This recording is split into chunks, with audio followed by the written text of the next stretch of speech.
Hello साथियों, आप सभी का स्वागत है समीर रिसर्च सेंटर पर। मैं आशा करता हूं कि आप सभी अच्छे होंगे।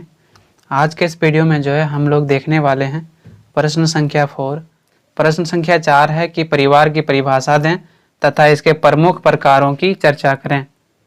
साथियों, आपको इसमें पूछा गया है कि परिवार की परिभाषा देना है कि परिवार क्या है ना। उसके बाद इसमें पूछा गया है कि परिवार के कितने प्रकार हैं, है ना। तो इसके बारे में बिल्कुल हम लोग आज आसान से आसान शब्दों में पढ़ने वाले हैं। मैं आपको इस बात की गारंटी देता हूं कि इस प्रश्न को पढ़ने के बाद आपको दोबारा पढ़ना नहीं पड़ेगा, ना ही आपको याद करना पड़ेगा। आपको जो है साथ ही साथ याद हो जाएगा, है ना। आपको रटने की आवश्यकता नहीं पड़ेगी। तो चलिए बिना देर किए जो है इसका आंसर हम लोग देख लेते हैं आसान से आसान शब्दों में। सबसे पहले जो है आपको परिचय देना है। परिवार अंग्रेजी के फैमिली शब्द से बना हुआ है, जिसका अर्थ क्या होता है? सेवक, अर्थात एक ऐसी समूह जिसके सदस्य एक साथ मिलजुल कर जीवन बिताते हैं, है ना। परिवार शब्द का उपयोग जो है माता पिता, बच्चों, नौकरों और उनके जो है दासों के समूह के लिए किया जाता है ना। अगर साधारण शब्दों में कहें तो जो है परिवार क्या होता है साथियों, तो विवाहित जोड़े को हम परिवार कह सकते हैं। विवाहित जोड़े मीन्स एक स्त्री और पुरुष जब वैवाहिक संबंध स्थापित करते हैं और फिर जो है वैवाहिक संबंध स्थापित करने के बाद बच्चे पैदा करते हैं और फिर उसका पालन पोषण करते हैं, तो ऐसी स्थिति में हम इसे परिवार कह सकते हैं, है ना।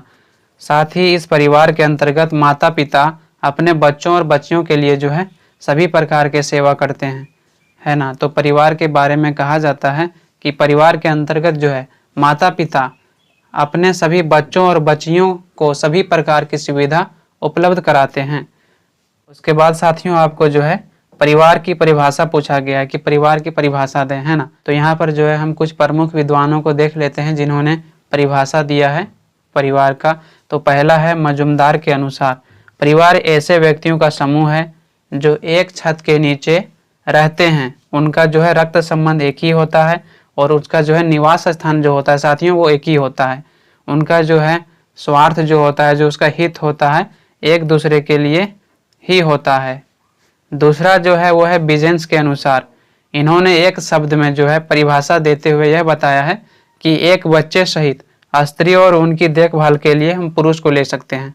तीसरा जो विचारक है वो है इलियट और मेरियल के शब्दों में, परिवार को पति पत्नी तथा उनके बच्चों की एक जैविकीय सामाजिक इकाई के रूप में परिभाषित किया जा सकता है। इसमें यह कहा गया साथियों कि जो परिवार है वो पति पत्नी और उनके जितने भी बच्चे हैं सभी को हम मान सकते हैं। चौथा विचारक जो है वो है कैसियर के अनुसार, परिवार को हम संबंधों की वह व्यवस्था समझते हैं जो माता पिता और उसकी संतानों के मध्य पाई जाती है। यानी कि इन्होंने यह बताया है कि परिवार हम उसे कहेंगे जब कोई परिवार के अंतर्गत माता पिता और उनके बच्चों के बीच जो संबंध होते हैं ना, उन्हीं को ही परिवार कहा जाता है। उसके बाद साथियों आपको प्रश्न में पूछा गया है कि परिवार का आप जो है प्रकार बताएं। तो हम जो है सभी प्रकार को बताने वाले हैं। परिवार के कितने प्रकार होते हैं? प्रत्येक समाज के संस्कृति अलग अलग होती है तथा भौगोलिक क्षेत्र, आर्थिक और सांस्कृतिक अंतर के कारण ही भिन्नता पाई जाती है। यही कारण है कि परिवार एक संगठन होते हुए भी अलग अलग स्थान पर इसका अलग अलग रूप दिखाई पड़ता है। इसके निम्नलिखित प्रकार हैं जिन्हें संख्या, निवास स्थान, संपत्ति के आधार पर जो है बांटा जा सकता है। यानी कि साथियों इसमें यह बताया गया है कि परिवार जो है प्रत्येक समूह में अलग अलग रूप में देखा जाता है, क्योंकि प्रत्येक समूह की बात करें, प्रत्येक समाज की बात करें तो वहाँ पर जो है अलग अलग संस्कृति होती है। अलग अलग संस्कृति क्यों होती है? क्योंकि उसका भौगोलिक क्षेत्र अलग अलग होता है, इसीलिए वहाँ की संस्कृति भिन्न भिन्न पाई जाती है। और जब भिन्न भिन्न संस्कृति की होती है तो परिवार जो है एक संगठन या समूह के रूप में जब रहता है तो प्रत्येक समाज में अलग अलग रूप में देखा जाता है। उसके जीवन शैली में कुछ ना कुछ अंतर होता है। इसमें यह भी कहा गया है कि परिवार को जो है हम लोग निम्नलिखित श्रेणियों में बांटकर पढ़ सकते हैं, जैसे कि संख्या के आधार पर, जैसे कि निवास स्थान के आधार पर, जैसे कि संपत्ति के अधिकार पर और जैसे कि जो है वैवाहिक संबंधों के आधार पर। तो इन सभी आधारों पर जो है हम परिवार को समझेंगे। पहला जो आपको हेडिंग बनाना है वो है संख्या के आधार पर। संख्या के जो आधार पर है साथियों वो तीन प्रकार के पढ़ना पड़ेगा आपको। एक है केंद्रीय या नामिक परिवार, आपको इसमें दूसरा पढ़ना पड़ेगा संयुक्त परिवार, है ना। और तीसरा जो इसमें पढ़ना पड़ेगा वो पढ़ना पड़ेगा विस्तृत परिवार, है ना। तो पहला है केंद्रीय या नामिक परिवार। तो केंद्रीय या नामिक परिवार क्या होता है?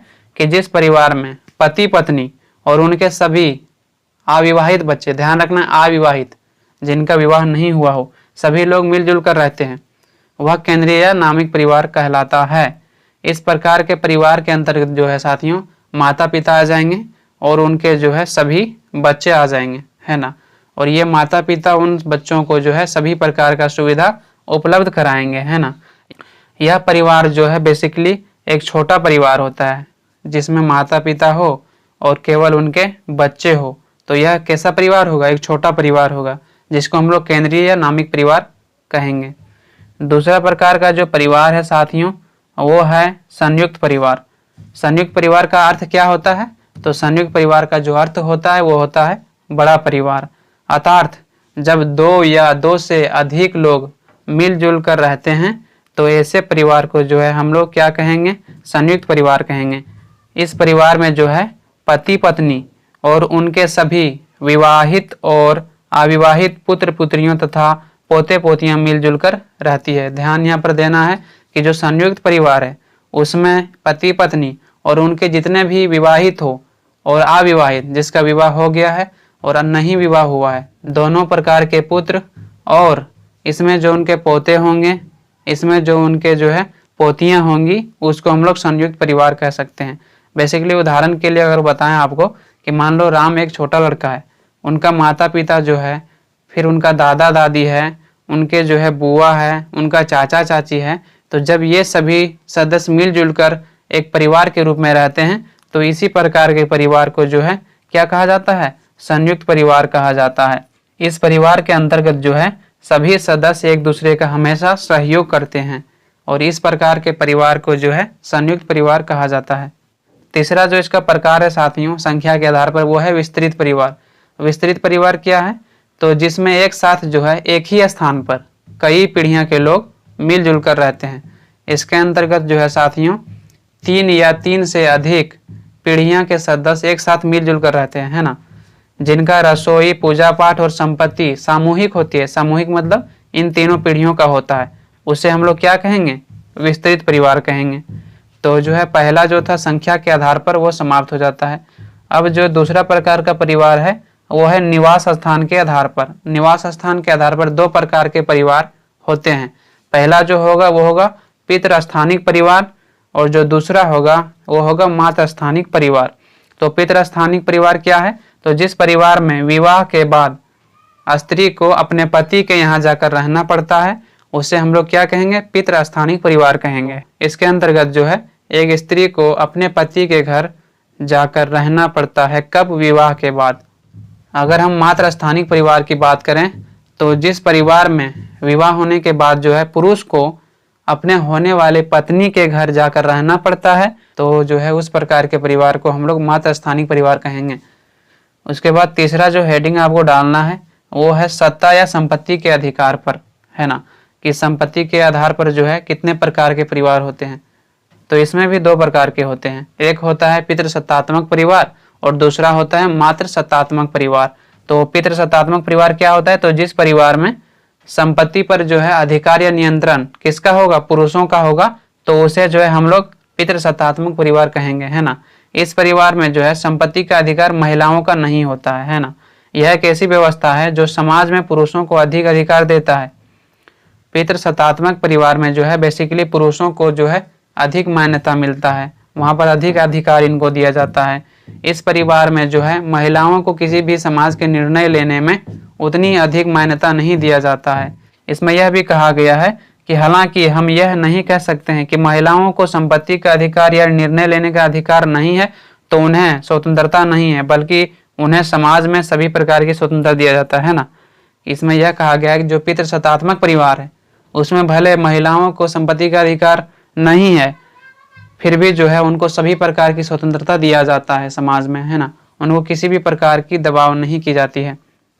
उसके बाद साथियों इसका जो दूसरा प्रकार है वो है मातृसत्तात्मक परिवार। मातृसत्तात्मक परिवार क्या होगा, तो मातृसत्तात्मक परिवार उस परिवार को हम कहते हैं जहां पर संपत्ति का अधिकार माता को है ना। संपत्ति पर अधिकार या नियंत्रण जब माता का होगा तब ऐसे स्थिति में जो है हम लोग उसे मातृसत्तात्मक परिवार कहेंगे। समाज में जो है संपत्ति का अधिकार महिलाओं का होता है, यह एक ऐसी व्यवस्था है जो समाज में पुरुषों की तुलना में माता अथवा स्त्री को अधिक अधिकार दिया जाता है ना। मात्र सत्तात्मक परिवार में जो है महिलाओं को पुरुष की तुलना में निर्णय लेने का अधिकार अधिक होता है। हमने आपको बताया कि जो पितृ सत्तात्मक परिवार है उसमें जो है पुरुषों को अधिक मान्यता दिया जाता है समाज में, जबकि जो मात्र सत्तात्मक परिवार है वहां पर जो है संपत्ति का अधिकार तो माता या स्त्री का होता है। साथ ही साथ यहाँ पर समाज में अगर कोई निर्णय लेना हो तो उसमें भी महिलाओं की अधिक योगदान होता है, अधिक महत्व होता है। सभी निर्णय जो है महिलाओं द्वारा ली जाती है। हालांकि हम यह नहीं कह सकते हैं कि यहाँ पर जो है पुरुषों को संपत्ति का अधिकार नहीं है तो पुरुषों के साथ भेदभाव किया जाता होगा या उन्हें स्वतंत्र नहीं दिया जाता होगा, बल्कि यहाँ पर जो है महिलाओं के साथ पुरुष भी उनके संपत्ति को जो है संभालते हैं या जो है शासन व्यवस्था को चलाते हैं। उसके बाद जो आपको हेडिंग डालना है साथियों वो है वंश परंपरा के आधार पर, है ना। तो वंश और परंपरा के आधार पर जो है दो प्रकार के परिवार पाए जाते हैं। कौन कौन? पहला है पितृवंशीय परिवार और दूसरा होगा मातृवंशीय परिवार। तो पितृवंशीय परिवार क्या है? तो पितृवंशीय परिवार जिस परिवार में वंश और परंपरा पिता से जुड़ी होती है तो हम ऐसे स्थिति में जो है उसे पितृवंशीय परिवार कहते हैं। यानी कि पितृवंशीय परिवार का मूल अर्थ ऐसी वंश और परंपरा से है जो पिता के बाद पुत्र फिर पोता तथा परपोता आदि के आधार पर वंश चलता है। यहाँ पर पिता से पुत्रों के वंश नाम प्राप्त होते हैं, है ना। जबकि अगर हम मातृवंशीय परिवार की बात करें तो जिस परिवार में जो है वंश और परंपरा किससे चले? माता के नाम पर चले तो हम ऐसे स्थिति में उसे मातृवंशीय परिवार कहेंगे। यानी कि मातृवंशीय परिवार के वंशज को किसी स्त्री के नाम से जाना जाता है कि वह किस वंश से संबंधित है। यहाँ पर माता के बाद उनकी पुत्री वंश के परंपराओं को आगे बढ़ाती है, इसी कारण से मातृवंशीय परिवार कहा जाता है। जैसे कि हमने आपको बताया कि पितृवंशीय परिवार में पिता के आधार पर वंश और परंपरा चलता है, लेकिन मातृवंशीय परिवार में वंश और परंपरा किसके आधार पर चलेगा? तो माता के आधार पर चलेगा, है ना, यानी कि स्त्री के आधार पर चलेगा। उसके बाद जो है साथियों हम लोग को लास्ट जो हेडिंग बनाना है वो है विवाह के आधार पर। तो विवाह के आधार पर जो है आपको 5 पढ़ने हैं। 5 प्रकार के जो है परिवार हो सकते हैं। जैसे कि पहला जो है वो है एक विवाही परिवार, है ना। तो एक विवाही परिवार क्या होगा? जब कोई एक स्त्री, है ना, किसी एक पुरुष से विवाह करेगा, अर्थात कोई एक पुरुष एक स्त्री से विवाह करता है तो इस प्रकार के परिवार को जो है एक विवाही परिवार हम लोग कहते हैं। दूसरा बहुविवाही परिवार। तो बहुविवाही परिवार क्या है? तो जब कभी एक पुरुष द्वारा, है ना, अनेक विवाह किया जाए, अर्थात एक महिला द्वारा अनेक विवाह किया जाए तो हम उसे जो है बहुविवाही परिवार कहेंगे, है ना। इसके अंतर्गत एक पुरुष 2 या 2 से अधिक महिलाओं या स्त्रियों से विवाह कर सकता है या एक स्त्री 2 या 2 से अधिक पतियां रख सकती है। तो ऐसे स्थिति में हम लोग जो है इसे बहुविवाही परिवार कहेंगे। उसके बाद जो तीसरा है साथियों वो है भातृक बहुपति विवाह परिवार। इस व्यवस्था के अंतर्गत साथियों एक स्त्री का जितना भी पति होता है ना, सभी आपस में क्या होते हैं? भाई होते हैं। यह प्रथा जो है पहले कुछ जनजातियों में प्रचलित था, लेकिन वर्तमान समय में यह प्रथा बहुत कम प्रचलन में रहा है ना। धीरे धीरे इस प्रथा का प्रचलन बहुत कम हो गया है। उसके बाद चौथा जो है साथियों वो है आभात्रक बहुपति विवाही परिवार। इस व्यवस्था के अंदर क्या होता है? तो इस व्यवस्था के अंतर्गत एक स्त्री के जितने भी पति होते हैं वह आपस में भाई नहीं होते हैं, बल्कि वह जो है अलग अलग पुरुष होते हैं। यह प्रथा का भी प्रचलन जो है अब बहुत कम देखा जाता है, हालांकि पहले यह प्रथा भी जनजातियों में प्रचलित था। उसके बाद जो अंतिम है वो है समूह विवाही परिवार। इस व्यवस्था के अंतर्गत सभी भाई अथवा कई पुरुष मिलकर अनेक बहनों या स्त्रियों से विवाह करते हैं। सभी पुरुष यहाँ सभी स्त्रियों के पति माने जाते हैं। ऐसी प्रथा अब देखने को नहीं मिलता है, हालांकि यह माना जाता है कि यह प्रथा अब गिनी चुनी समाजों में बची हुई है। यानी कि समूह विवाही परिवार के अंतर्गत साथियों जैसे कि जितने भी स्त्रियां होती थी उनको सभी एक भाइयों से विवाह करवा दिया जाता, यानी कि एक घर के जितने भी भाई और एक घर के जितने भी बहनें होती थी उनको आपस में विवाह करवा दिया जाता था। उसे समूह विवाही परिवार कहा जाता है। तो इस प्रकार से यहाँ पर समाप्त होता है साथियों। मैं उम्मीद करता हूँ कि आप सभी को समझ में आया होगा। आपको अगर इस वीडियो से थोड़ी सी भी सहायता मिली हो तो प्लीज़ लाइक और सब्सक्राइब करना ना भूलें, क्योंकि आपके एक लाइक और सब्सक्राइब से मुझे नेक्स्ट वीडियो बनाने के लिए मोटिवेशन मिलता है और मैं आप लोगों के लिए बेस्ट से बेस्ट कंटेंट लिख पाता हूँ।